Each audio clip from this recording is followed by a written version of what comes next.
has initiated several steps. 24 সালে পশ্চিমবঙ্গের বাংলাদেশ সীমান্ত সংলগ্ন অঞ্চলে কয়েকদিন কাটিয়ে গেলেন ভারতের জাতীয় নিরাপত্তা উপদেষ্টা অজিত দোভাল। এ নিয়ে তৈরি হয়েছে ব্যাপক চাঞ্চল্য। ভারতীয় গণমাধ্যম এসেছেন প্রধানমন্ত্রী নরেন্দ্র মোদী। এর কারণ রাষ্ট্রপতি দেশের সেনাবাহিনীর প্রধান এবং সেনাবাহিনীকে নিয়ে বড় কোনো সিদ্ধান্ত, বিশেষ করে যুদ্ধের সিদ্ধান্ত নিলে রাষ্ট্রপতিকে জানানো এবং তার সঙ্গে আলোচনা করা একটা নিয়ম। তারপর গত 3 দিন আগে হঠাৎই চুপি চুপি পশ্চিমবঙ্গে এসেছিলেন অজিত ডোভাল। ডক্টর ইউনূস সরকারের 6.5 মাসের মাথায় এসে আমাদের সেনা প্রধান আসলে কি ভাবছেন? তিনি কি সরকার পরিবর্তনের কোনো ভাবনা ভাবছেন? ভারতের নতুন রাজনীতি শুরু হয়েছে। ভারতের অজিত ডোভাল নিরাপত্তা একজন রক্ষী মন্ত্রী, তিনি বাংলাদেশ সীমান্তে এসেছেন। কেন এসেছেন এবং পাশাপাশি বাংলাদেশের সেনাপ্রধান তিনি ক্ষমতা নিয়ে কি ভাবছেন, সবকিছু মিলিয়ে একটা তালবাগুন বাংলাদেশের রাজনীতি বা ভারতের পররাষ্ট্রনীতির মধ্যে ঘটে গিয়েছে। কি মনে হচ্ছে হয়তোবা সেনাপ্রধানের মাধ্যমে হাসিনাকে ফিরিয়ে আনার বা আওয়ামী লীগ নেতাদেরকে ফিরিয়ে আনার জন্য ভারত সরকার কাজ করছে। এই বিষয় নিয়ে আলোচনা করব। এর আগে ভারতের একজন আলোচক এবং বাংলাদেশের একজন আলোচকের এই বিষয় নিয়ে 2টি আলোচনা শুনব। তার সেই প্ল্যান নিয়ে ভারতের cabinet committee on security meeting হওয়ার কথাও বলেছিলাম। সেই মিটিংয়ে এই পরিকল্পনা অনুমোদনও পেয়ে গেছে। তারপর রাষ্ট্রপতির সঙ্গে পরপর 2 দিন দেখা করে তাকে সমস্ত বিষয় জানিয়ে এসেছেন প্রধানমন্ত্রী নরেন্দ্র মোদী। এর কারণ রাষ্ট্রপতি দেশের সেনাবাহিনীর প্রধান এবং সেনাবাহিনীকে নিয়ে বড় কোনো সিদ্ধান্ত, বিশেষ করে যুদ্ধের সিদ্ধান্ত নিলে রাষ্ট্রপতিকে জানানো এবং তার সঙ্গে আলোচনা করা একটা নিয়ম। তারপর গত 3 দিন আগে হঠাৎই চুপি চুপি পশ্চিমবঙ্গে এসেছিলেন অজিত ডোভাল, ভারতের ন্যাশনাল সিকিউরিটি অ্যাডভাইজার। 2 দিন তিনি রাজ্যে ছিলেন। রাজ্য কেন্দ্রের সমস্ত গোয়েন্দা সংস্থাগুলোর সঙ্গে এবং সেই সঙ্গে বিএসএফ এবং আর্মির সঙ্গেও তিনি মিটিং করেছেন। তাদের মধ্যে কোঅর্ডিনেশন ইত্যাদি নিয়ে কথা হয়েছে। একদিকে ডোভাল এই মিটিং করছেন, অন্যদিকে সেনাপ্রধান ওয়াকার উজ্জামান, সেনাপ্রধান জেনারেল উপেন্দ্র দ্বিবেদী, ভারতের সেনাপ্রধান, তিনি পাকিস্তানকে হুঁশিয়ারি দিচ্ছেন। বলছেন পশ্চিম সীমান্তে গোলমাল পাকানোর চেষ্টা করলে ভারত অ্যাগ্রেসিভলি বা আক্রমণাত্মক ভাবে তার জবাব দেবে। মানে বুঝতেই পারছেন, অ্যাটাকিং, নট ওদের ডিফেন্স বলে না, defence is the best offence. এটা আবার যেমন অনেকে বলে, তেমনি আবার অফেন্স ইজ দ্য বেস্ট ডিফেন্সও, সেটাও কথা আছে। সুতরাং তিনি আক্রমণাত্মক ভাবে জবাব দেওয়া হবে ভারতের পক্ষ থেকে, এই কথাটা ভারতের সেনাপ্রধান বলেছেন। প্রশ্ন, আচ্ছা এই পাকিস্তান তো আজ নয়, সেই বহু বছর জন্মের পর থেকেই তারা সন্ত্রাসবাদী ও নন স্টেট অ্যাক্টর, মানে সন্ত্রাসবাদী যারা তাদের সেনার অংশ নয়, তাদের গোয়েন্দার অংশ নয়, কিন্তু তাদেরকে মানে নন স্টেট অ্যাক্টরদেরকে দিয়ে ভারতের পশ্চিম ও উত্তর পশ্চিম সীমান্তে নানান নাশকতামূলক কাজ করে যাচ্ছে। হঠাৎ যে সেটা মাত্রা অতিরিক্তভাবে বেড়ে গেছে এমনটা তো নয়। তাহলে হঠাৎ পাকিস্তানকে এই হুমকিটা দেয়া কেন? এর কারণ পাকিস্তান শুধু এখন পশ্চিম ও উত্তর পশ্চিম সীমান্তে নয়, তারা হাজির হয়েছে সেই 1971 সালের পর, তারা হাজির হয়ে গেছে ভারতের পূর্ব সীমান্তেও। সুতরাং এই হুমকি পাকিস্তানের নামে বাংলাদেশকেও, পশ্চিমের সঙ্গে পূর্বের দেশ তাদেরকেও, আর এখানেই 2024-এর সঙ্গে 1971-এর মিল।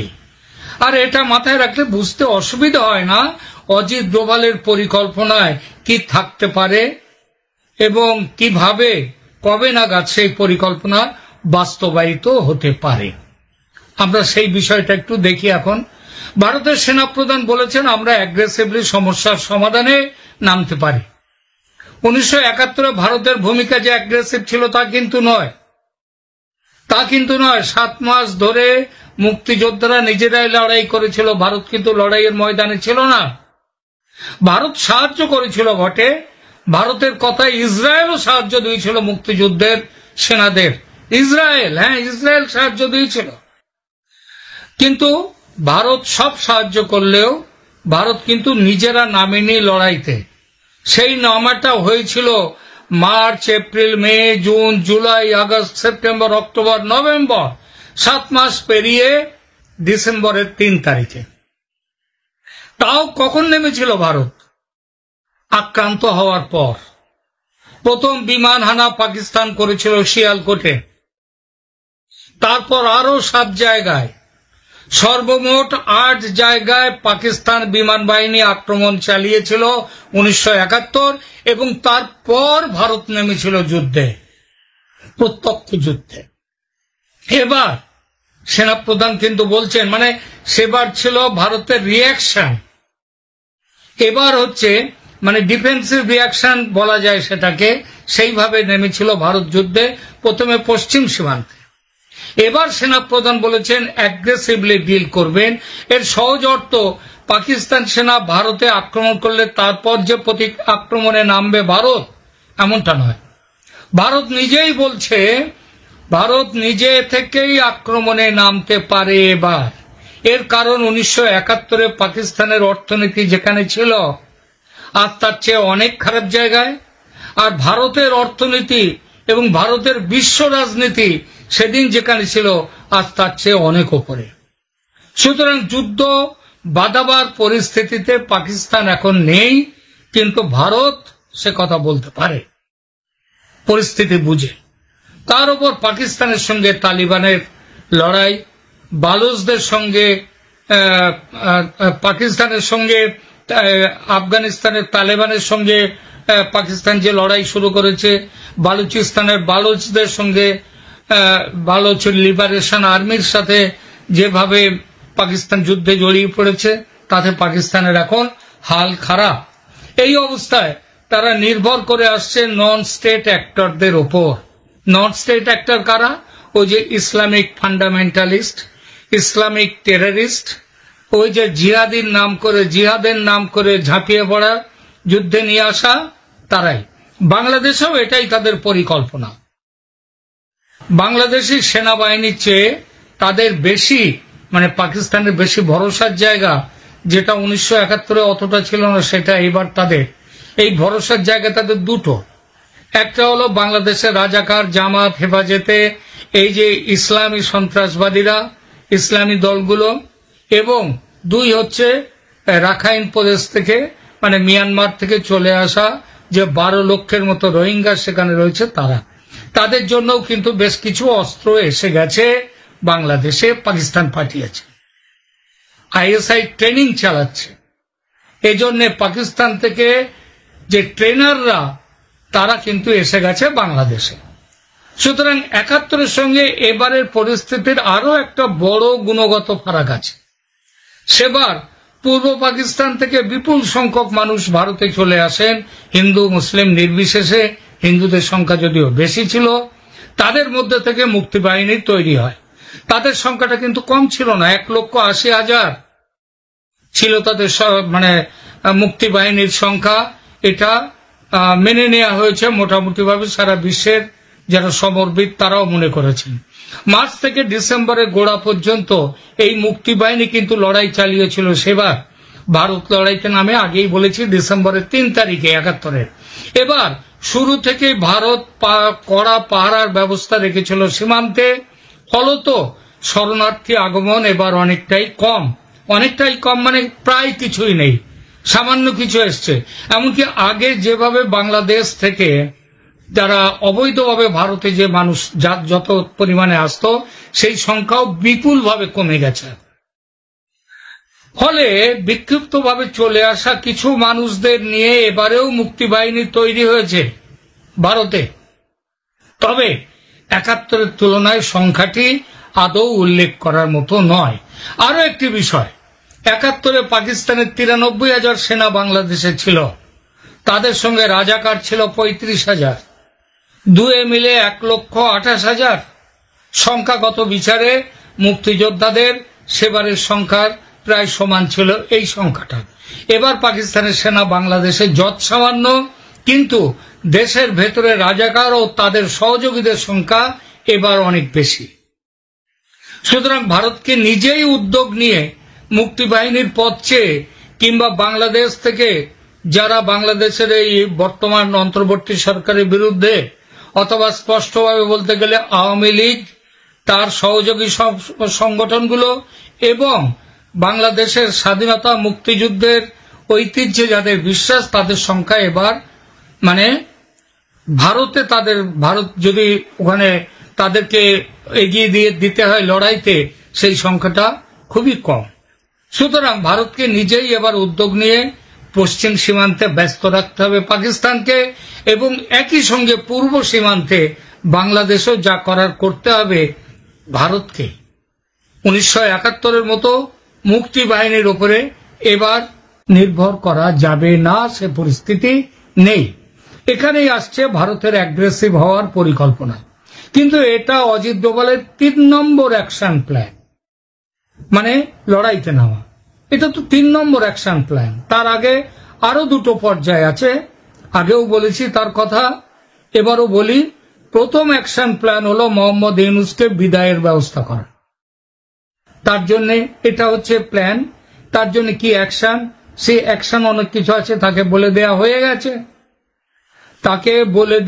গেছে। আপনি এই সময়ের মধ্যে চলে যান, এইটা ডেডলাইন, এর মধ্যে চলে যান। না চলে গেলে আপনার বিপদ আছে, আপনাকেও আইনের মুখোমুখি হতে হবে, আপনারও বিচার হবে। আপনারা যেভাবে শেখ হাসিনার সময় বাংলাদেশে যত খুন ইত্যাদি হয়েছে সবকিছুর জন্য যদি শেখ হাসিনা দায়ী হন, তাহলে এখন যেসব খুনগুলো হয়েছে আপনার আমলে, তার জন্য আপনাকেও দায়ী হতে হবে। শেখ হাসিনা ভারতে চলে যেতে পেরেছিলেন, আপনি তো চলে যেতে পারবেন না। তাহলে ভারতের কাছে আপনি যাবেন না, ভারত আপনার খুব বন্ধু, যাবেন না ভারতের কাছে। তাহলে পৃথিবীর অন্য দেশ কে নেবে না নেবে জানি না, তাহলে আপনাকে থাকতে হবে বাংলাদেশে এবং বিচারের মুখোমুখি হতে হবে।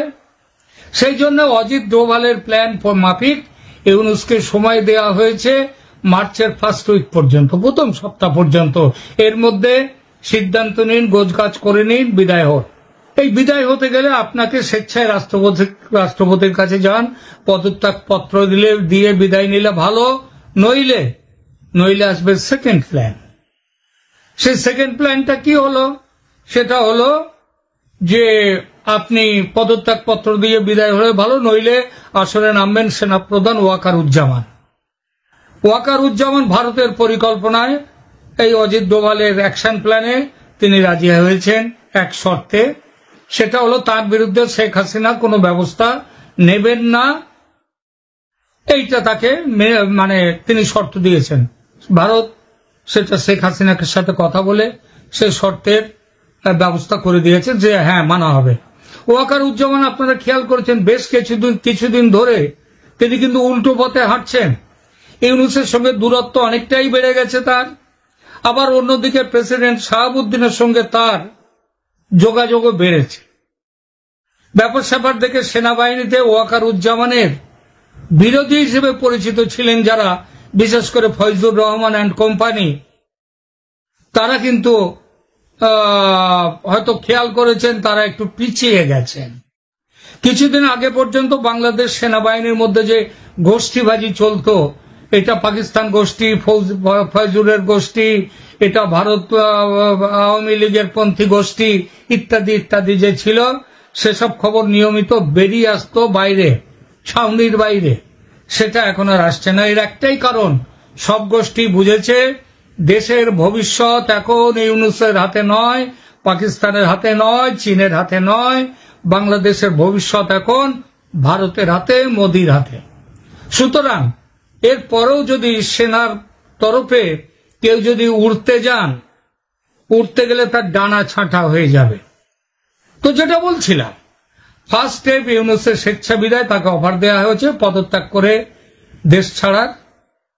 তিনি রাজি না হলে সেকেন্ড স্টেপ ওয়াকারুজ্জামান তাকে ধরে নিয়ে আসবেন, তাকে হয় ভেতরে ঢুকিয়ে দেবেন, উপদেষ্টা পরিষদ ভেঙে দেবেন রাষ্ট্রপতি, ক্ষমতা নিজের হাতে তুলে নেবেন রাষ্ট্রপতি, দেশব্যাপী কারফিউ জারি হবে, সেনা ছড়িয়ে পড়বে, এবার বাইরে এক দুজন বেরোতে গেলেই তখন গুলি চলবে। সুতরাং কারফিউ ভেঙে আমাদের একটা ইয়েতে শুনছিলাম, সম্ভবত নুরুল কবির সাহেবের ইন্টারভিউতে তিনি প্রশ্ন করছেন যে আপনি কি করে পালিয়ে গেলেন, যখন আপনি প্যারিস চলে গেলেন বাংলাদেশ ছেড়ে জুলাই মাসে, কিভাবে গেলেন, তখন তো কারফিউ চলছে। তার উত্তরে তিনি বলেছিলেন আমি কারফিউ ভেঙে চলে গিয়েছিলাম। হ্যাঁ, কারফিউ ভেঙেই যেতে হয়েছিল। তো সেবার তিনি কারফিউ ভেঙে বিমানবন্দরে যান, পালিয়ে যান দেশ ছেড়ে।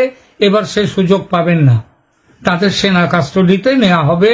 ভারতীয় সেনার পক্ষ থেকে কিছু নির্দিষ্ট লক্ষ্য বস্তুর ওপর সার্জিক্যাল স্ট্রাইক হতে পারে এইবার, প্রয়োজন পড়লে সেটাও। আর মূল যদি সবকিছু ঠিকঠাক মিটে যায় সার্জিক্যাল স্ট্রাইকও পর্যন্ত হবে না। এর মূল উদ্দেশ্য সার্জিক্যাল স্ট্রাইকের হচ্ছে দেশের ভেতরের মৌলবাদীরা যাতে ট্যাপও না করে, তারাও যাতে আবার ওই ধর্ম রক্ষা করতে যাতে না নেমে পড়ে। সুতরাং দেশের ভেতরের মৌলবাদীদের দুঃসাহস ভাঙতে ভারতের লক্ষ্য থাকবে এই কারফিউ জারি করা হবে, আর ভারতের লক্ষ্য থাকবে পুরোপুরি যুদ্ধ যাতে না বাঁধে সেটা দেখা। ভারতের এটাও লক্ষ্য, ওই জন্যই ওই সার্জিক্যাল স্ট্রাইকের কথা। এরপর তৃতীয় স্টেপ, শেখ হাসিনাকে বাংলাদেশে ফিরিয়ে নিয়ে যাওয়ার ব্যবস্থা করবেন ওয়াকারুজ্জামান। শেখ হাসিনা শপথ নেবেন আবার প্রধানমন্ত্রী হিসেবে, এখনো পর্যন্ত যেটা ঠিক আছে। তবে একটি শর্ত তাকেও দেয়া হয়েছে, সেটা হলো কয়েক মাসের মধ্যে সংসদীয় নির্বাচনের ব্যবস্থা তিনি করবেন। সেই নির্বাচন হতে হবে ফ্রি অ্যান্ড ফেয়ার এবং ইনক্লুসিভ নির্বাচন। সব দল সেখানে থাকবে, এমনকি জামায়াতও থাকবে, জামাতকেও নিতে হবে সেই নির্বাচনে।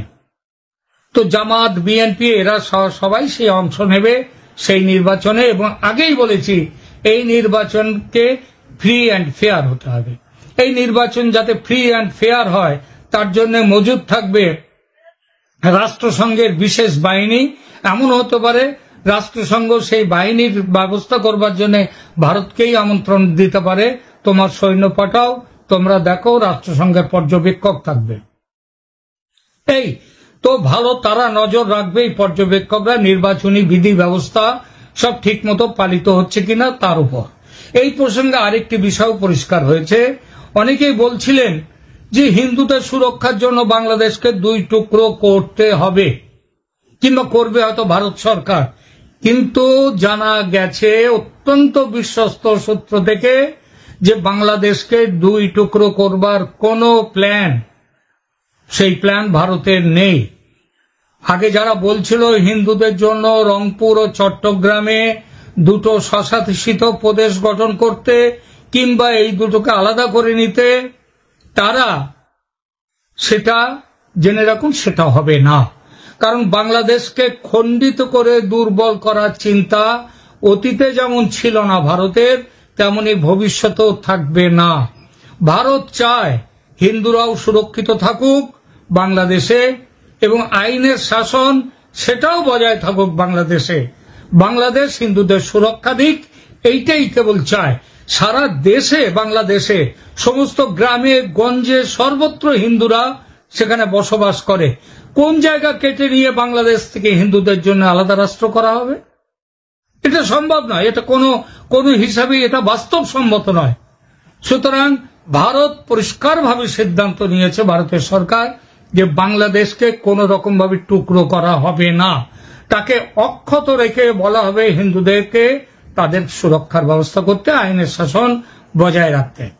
আর থাকবে কি, সেই আইনের শাসন বজায় থাকুক। আর থাকুক, ভারত চায় বঙ্গবন্ধু মুজিবুর রহমানের দৃঢ় ধর্মনিরপেক্ষতার যে আদর্শ, সেই আদর্শ বেঁচে থাক, সেই আদর্শ আরো বেড়ে উঠুক বাংলাদেশে। বাংলাদেশ বর্তমানে যে ঐতিহ্য বিরোধিতার পথ ধরেছে, যে মুক্তিযুদ্ধ 71-এর মুক্তিযুদ্ধ বিরোধিতার পথ ধরেছে, যে বাঙালি ঐতিহ্য বিরোধিতার পথ ধরেছে, সেই পথ ত্যাগ করে বাংলাদেশ ফিরে আসুক 71-এর চেতনায়। এটাই চায়, এটাই এটাই আমরা সবাই চাই, ভারতে চাই। জয় বাংলা, জয় বঙ্গবন্ধু উচ্চারণে আবার ভরে উঠুক আকাশ বাতাস। যে বাংলার মুখ একদিন দেখেছে বিশ্ববাসী, যে বাংলার মুখ দেখেছে কি সুফি সন্ত আউল বাউল, যাদের গানে এক সময় বাংলার আকাশ বাতাস ভরে থাকতো, মাঠ ময়দান ভরে থাকতো, নদী নালা ভরে থাকতো, সেই বাংলাদেশ আবার ফিরে আসুক, এইটাই চাই ভারত। যার জন্যে মুজিবুর রহমানের ধানমন্ডির 32 নম্বর বাড়ি ভাঙার পর একটা বাড়ি ভেঙেছে, একটা জাদুঘর ভেঙেছে। তার জন্য ভারত যে প্রতিবাদ যে ভাষায় জানিয়েছে ইউনূস সরকারকে, তাতেই বোঝা যায় ভারতের শুধু ইন্দিরা গান্ধীর সময়। আসসালামু আলাইকুম। ডক্টর ইউনূস সরকারের 6.5 মাসের মাথায় এসে আমাদের সেনা প্রধান আসলে কি ভাবছেন? তিনি কি সরকার পরিবর্তনের কোনো ভাবনা ভাবছেন, অথবা সরকারের বিশেষ বিশেষ গুরুত্বপূর্ণ পদগুলোতে বিশেষ পরিবর্তন আনার বিশেষ কোনো চিন্তা ভাবনা করছেন? এরকম প্রশ্ন নিঃসন্দেহে আমাদের অনেকের মধ্যে রয়েছে। এবং যখন যে মুহূর্তে দেশে ডাকাতি, সন্ত্রাস, চাঁদাবাজি, ধর্ষণ ব্যাপক আকারে বেড়েছে, সেই জায়গা থেকে এমন প্রশ্ন আসতেই পারে। এবং সেগুলোকে সামনে নিয়ে এসে ভারতের একটি গণমাধ্যম দ্য ফেডারেলে একটি লেখা প্রকাশিত হয়েছে। লেখাটি লিখেছেন ভারতের প্রখ্যাত সাংবাদিক, বিবিসিতে যিনি কাজ করেছেন দীর্ঘদিন, সাংবাদিক সুবীর ভৌমিক, যাকে আমরা অনেকেই প্রো আওয়ামী লীগ সাংবাদিক হিসেবে ট্রিট করে থাকি। তো তিনি যে লেখাটি লিখেছেন তার শিরোনাম হচ্ছে বাংলাদেশের নৈরাজ্য সেনাবাহিনীর ভাবমূর্তিকে ক্ষুণ্ণ করছে, অন্তর্বর্তী সরকারের সাথে সেনাবাহিনীর সঙ্গে বড় ধরনের বিরোধ দেখা দিতে পারে। এবং সাবটাইটেলে যে লাইনটি দেওয়া আছে সেই জায়গা থেকে আমি বলছিলাম যে সরকার পরিবর্তনের কোনো ভাবনা নাকি বিশেষ কোনো পদে পরিবর্তনের ভাবনা। তিনি যেই ওয়ার্ডগুলো ইউজ করেছেন তাতে আসলে একটু কনফিউজিং। আমি একটু এই লাইনটা অন্তত ইংরেজিতে বলি, বাদ বাকিগুলো একটু ব্যাখ্যা করার চেষ্টা করবো বা আপনাদের সামনে উপস্থাপন করার চেষ্টা করবো বাংলাতে। তিনি সাবটাইটেলে বলছেন যে there seem to be indication that the army chief may be considering a change at the top in Dhaka to stop the chaos and hold national election. এটাই লেখা। তো সুবীর ভৌমিক প্রথমে বলছেন যে তিনি তার বিশ্বস্ত সূত্রের মাধ্যমে জানতে পেরেছেন যে ইউনূস প্রশাসন আসলেই অংশগ্রহণমূলক অবাধ সুষ্ঠু নির্বাচন দেবে কিনা তা নিয়ে যথেষ্ট সন্দেহের মধ্যে রয়েছেন সেনাপ্রধান জেনারেল ওয়াকারুজ্জামান। শেখ হাসিনা সরকারের পতনের পর দেশে সামরিক আইন জারি হতে পারত এবং বাহিনীর ভিতর থেকে কিংবা বাইরে থেকে বিষয়টি এমনভাবে তুলে আনা হয়েছে যে দুদিক থেকে নানান ধরনের চাপ ছিল সেনাবাহিনী সেনাপ্রধানের উপরে সামরিক আইন জারির বিষয়ে, কিন্তু তিনি তা করেননি। তার কারণ তার যে তিক্ত অভিজ্ঞতা রয়েছে, সেটি জেনারেল এরশাদের শাসন কিংবা জেনারেল জিয়াউর রহমানের শাসন, যেটিকে মানুষ সহজভাবে এখনও মেনে নিতে পারে না। এবং সর্বশেষ 1/11-এর সময় সাবেক সেনাপ্রধান মইনি আহমেদের যে ভূমিকা, সেটিও মানুষ সহজে মেনে নিতে পারে না। এবং সারা বিশ্বের সামরিক যে শাসনগুলো চলেছে বা চলছে, এগুলো ধিকৃত হয়েছে, নিন্দিত হয়েছে। সেই জায়গা থেকে জেনারেল ওয়াকারুজ্জামান এ বিষয়ে ন্যূনতম কোনো ধরনের ইন্টারেস্ট ফিল করেননি এবং তিনি শক্ত হাতে এই বিষয়গুলো নিয়ন্ত্রণ করার চেষ্টা করেছেন যাতে সেনা শাসন না আসে। এখন কি অবস্থায় সেনাপ্রধান এই ধরনের ভাবনা ভাবতে পারেন সরকার পরিবর্তনের অথবা সরকারের শীর্ষ পদগুলোতে বিশেষ পরিবর্তন আনার? যেটা প্রথমে বলছিলাম, বিশেষ করে আইন শৃঙ্খলা জনিত যে ভয়ঙ্কর সংকট সবার সামনে, সেটা তো রয়েছেই। তারপরে এসে 5 ফেব্রুয়ারি বুলডোজার দিয়ে ছাত্র জনতার নামে যে একটি উগ্রবাদী গোষ্ঠী ধানমন্ডির 32 নম্বরে বঙ্গবন্ধুর ঐতিহাসিক বাড়িটি গুড়িয়ে দিল, সেখানে সেনাবাহিনীর ভূমিকা নিয়ে অনেকের মনে প্রশ্ন রয়েছে। সেনাবাহিনীর কিছু সদস্য সেখানে গিয়েছিলেন, তারা মাথা নত করে চলে এলেন, চুপচাপ চলে এলেন বা নীরব দর্শকের ভূমিকা পালন করছিলেন। কেন নীরব দর্শকের ভূমিকা পালন করছিলেন? তারা কি ইচ্ছা করলে বাধা দিতে পারতো না? এরকম অনেক প্রশ্ন মানুষের মধ্যে রয়েছে। সেই বিষয়টি এখানে তুলে আনা হয়েছে যে এটির কারণে সাধারণ মানুষের যে সেনাবাহিনীর প্রতি তুমুল একটা আস্থা, যে কোনো অবস্থায় যে কোনো বিশৃঙ্খল পরিস্থিতি থেকে দেশকে উদ্ধার করতে সক্ষম বাংলাদেশ সেনাবাহিনী, সেই বিশ্বাসের জায়গাটিতে চির ধরেছে। সেনাবাহিনীর সম্পর্কে মানুষের আস্থা দুর্বল হয়ে উঠেছে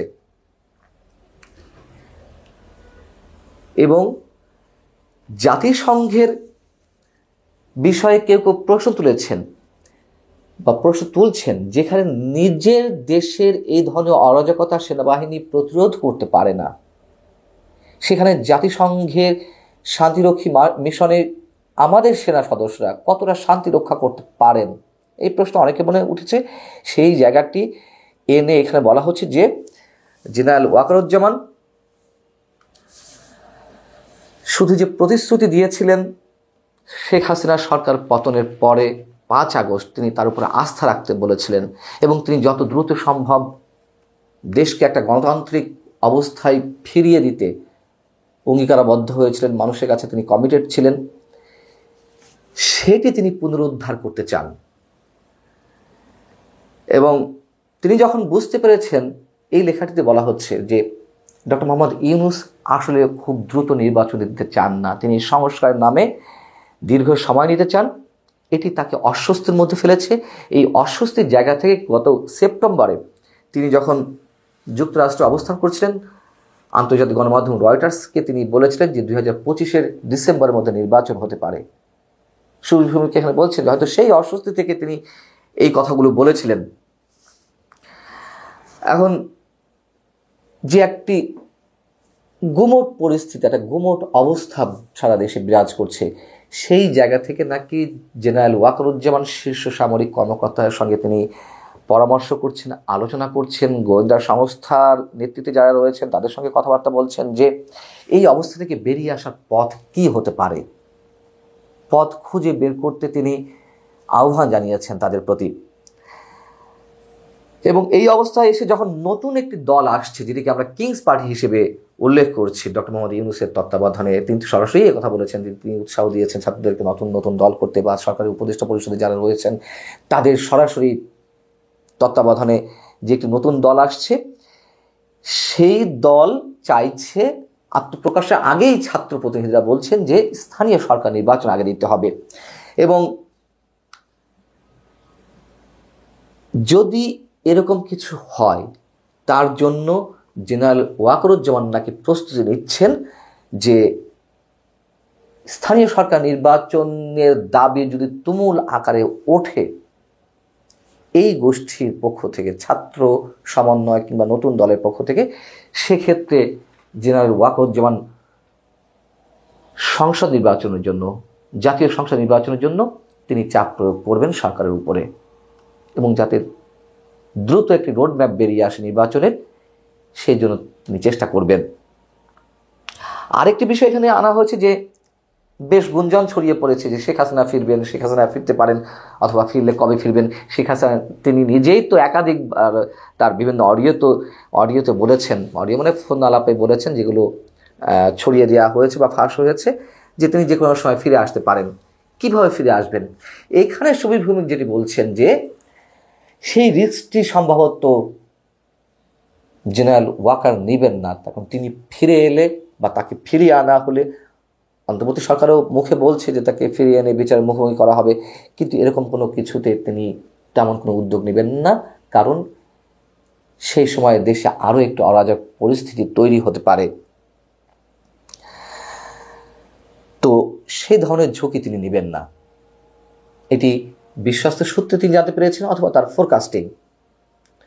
এবং এই কথা তো আমি শুরু থেকে বলে আসছি, যারা আমার ভিডিওগুলো নিয়মিত দেখেন, কন্টেন্টগুলো দেখেন, যে শেখ হাসিনাকে ফিরিয়ে আনার বিষয়ে সরকার আন্তরিক নয়। হয়তো সেটিই তাদের জন্য বিচক্ষণতার পরিচয়। শেখ হাসিনাকে এই মুহূর্তে আনা হলে নিশ্চয়ই আওয়ামী লীগের যে নেতাকর্মীরা রয়েছেন আত্মগোপনরত অবস্থায় বা পালিয়ে রয়েছেন, তারা নতুন করে উজ্জীবিত হবেন, একটা ফ্রন্ট লাইনের সংঘর্ষ তৈরি হতে পারে। সেই জায়গা থেকে যদি সেনাবাহিনী প্রধান এটি মনে করে থাকেন, হয়তো বাস্তবতার জায়গা থেকে ঠিক আছে। তবে আরও একটি যে প্রসঙ্গ এই লেখাতে উঠে এসেছে, যেহেতু আদালত তত্ত্বাবধায়ক সরকার ফিরিয়ে আনতে নির্দেশনা দিয়েছেন, বা তাদের যে রায়, সেই রায়ে তত্ত্বাবধায়ক সরকার ফিরে আসবে, এবং এই রায়ের আলোকে আমি যেটা বলছিলাম যে এই লেখার কনক্লুশন যেটা বলছে তাতে মনে হচ্ছে সরকার পরিবর্তনের ভাবনা বা পথ বাতলে দেখতেও পারেন সেনাপ্রধান। এখানে সেই ইঙ্গিতটি দেওয়া হয়েছে যে তত্ত্বাবধায়ক সরকার প্রতিষ্ঠার মাধ্যমে অন্তর্বর্তী সরকার হিসেবে ডক্টর ইউনূস সরকারের বিদায় হবে এবং সেই সরকারে যারা সুশীল সমাজের প্রতিনিধি হিসেবে থাকবেন বা বিভিন্ন রাজনৈতিক দলের প্রতিনিধিত্ব থাকবে সেই সরকারের মাধ্যমেই খুব দ্রুত একটি নির্বাচনের যাতে ব্যবস্থা করা যায়, অবাধ সুষ্ঠু অংশগ্রহণমূলক নির্বাচনের ব্যবস্থা করা যায়, সেই ভাবনাটাই সম্ভবত আমাদের সেনাপ্রধান করছেন। পাকিস্তানের সহযোগিতায় একটা আঞ্চলিক নেতা হয়ে ওঠার একটা খায়েশ জেগেছে তার মধ্যে, নানানভাবে বিভিন্ন সময়ে বলতেছে এবং আমাদের সেই আবালদেরকে শিশুদেরকে স্বপ্ন দেখাচ্ছে, বলতেছে বাংলাদেশ নাকি বিশ্ব জয় করবে, বিশ্ব শাসন করবে, এই সমস্ত কথাবার্তা। তো এই আবহে দীর্ঘদিন ধরেই আজকে ক্ষমতায় আসার কিছুদিন পর পর থেকেই পাকিস্তানের যোগসাজশ মিলা তারা সার্ককে পুনরুজ্জীবিত করার চেষ্টা করতেছে এবং এই জন্য সরাসরি ভারতকে প্রস্তাব দিয়েছে এবং ভারত তাদেরকে একদম চুপটি করে বসিয়ে দিয়েছে হোয়ার দে বিলং। তারা বলেছে যে বাংলাদেশকে সন্ত্রাসবাদ সিরিয়াসলি নিতে হবে, এই বিষয়ে সতর্ক করেছে ভারত। দক্ষিণ এশিয়া আঞ্চলিক সহযোগিতা সংস্থা বা সার্কের পুনরুজ্জীবন প্রশ্নে সন্ত্রাসবাদ বিষয়ে বাংলাদেশকে সতর্ক করেছে ভারত। গত সপ্তাহে ওমানের রাজধানী মাস্কাটে বাংলাদেশের পররাষ্ট্র উপদেষ্টা তৌহিদ হোসেন এবং ভারতের পররাষ্ট্রমন্ত্রী সুব্রমণিয়াম জয়শঙ্করের বৈঠকে এই সতর্কবার্তা দেওয়া হয়েছে। এবং এই গত শুক্রবার নয়াদিল্লিতে ভারতের পররাষ্ট্র মন্ত্রণালয়ের সাপ্তাহিক ব্রিফিং এ মন্ত্রণালয়ের মুখপাত্র রণধীর জয়সওয়াল এই তথ্য জানিয়েছেন। তো দর্শক, আমরা জানি যে এই তৌহিদ হোসেন মাস্কাটে যখন সুব্রমণিয়াম জয়শঙ্করের সাথে মিলিত হয়েছিলেন, সাক্ষাৎ করেছিলেন, সেখানে কিন্তু বিভিন্ন ভারত বাংলাদেশের যেই সমস্যাগুলি আছে সেইটা নিয়ে কথা বলেছেন যে কিভাবে এটা থেকে উত্তরণ ঘটে এবং দুই পক্ষই রাজি হয়েছে যে একসাথে এই সম্পর্ক উন্নয়নের জন্য চেষ্টা করা হবে। পরে দেখা গেছে তাকে জিজ্ঞাসা করা হয়েছিল যে শেখ হাসিনার প্রত্যাবর্তন বিষয়ে বাংলাদেশ কোনো কথা বলেছে কিনা, সেখানে কথা বলেনি। বিষয়টা কি?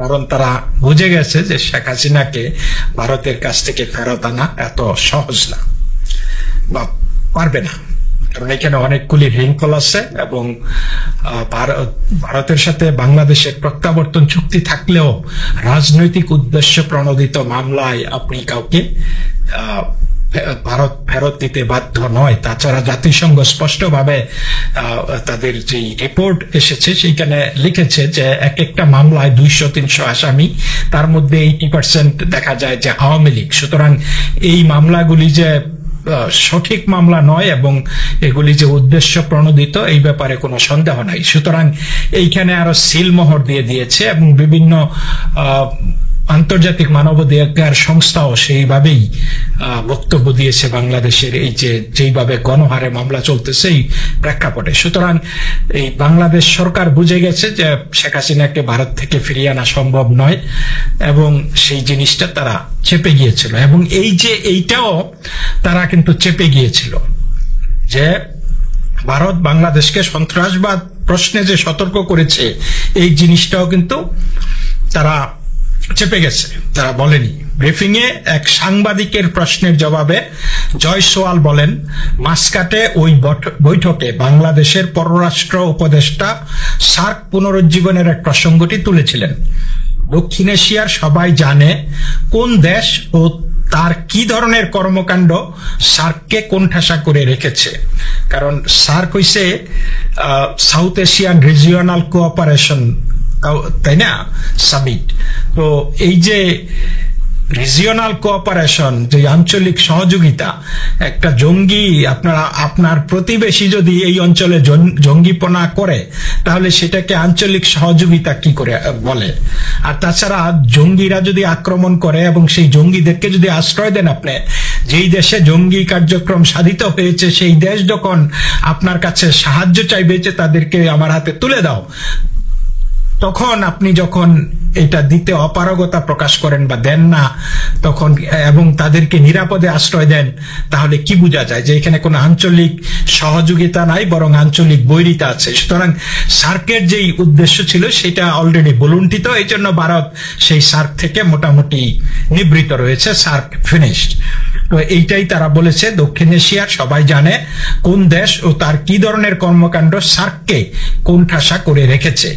তৌহিদ হোসেনকে জয়শঙ্কর এ কথাও বলেছেন, সন্ত্রাসবাদের স্বাভাবিককরণ করাটা বাংলাদেশের উচিত নয়। খুব কঠিন কথা, সন্ত্রাসবাদের স্বাভাবিককরণ করাটা বাংলাদেশের উচিত নয়, অর্থাৎ do not normalise the terrorism. বাংলাদেশকে এটা বলে দিয়েছে। 2016 সালের সেপ্টেম্বরে জম্মু কাশ্মীরের উরিতে ভারতীয় সেনাবাহিনীর শিবিরে সন্ত্রাসবাদী হামলার পর থেকে সার্ক সম্মেলন গতি হারায়। ওই হামলার দায় পাকিস্তানের ওপর চাপিয়ে ভারত তখন বলেছিল সন্ত্রাসবাদ ও আলোচনা একসঙ্গে চলতে পারে না।